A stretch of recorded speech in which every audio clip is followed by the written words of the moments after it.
বিমা খাতের নিয়ন্ত্রক সংস্থা অতীতে কোনো কাজ করেনি, আর সংস্থার অতি নিয়ন্ত্রণ চুরিতে সহায়তা করে, যা বন্ধে কাজ করবে সরকার।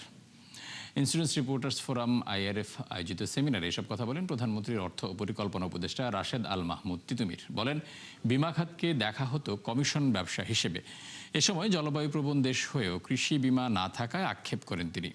বিমা খাতে জন আস্থা ফেরাতে নিয়ন্ত্রক সংস্থা আইডিআরএ এর চেয়ারম্যান বলেন, কোম্পানিগুলোকে এ নিশ্চয়তা দিতে হবে অতীতের মতো আর কোনো ঘটনা ঘটবে না।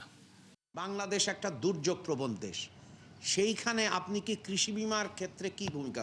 এই রেগুলেটরি বডি ফাংশন করেনি। আমরা চাই, আমাদের সরকার প্রতিজ্ঞাবদ্ধ, আমরা কোনো ওভার রেগুলেশন দেখতে চাই না। আপনাদের থেকে অ্যাসুরেন্স লাগবে যে মুভিং ফরওয়ার্ড এরকম আর কখনো হবে না, এবং কি আপনারা কোম্পানি লেভেলে কি গ্যারান্টি নিচ্ছেন, কি স্টেপস নিচ্ছেন টু এনশিওর যে যেই জিনিসটা হয়েছে সেরকম যাতে আর না হয়।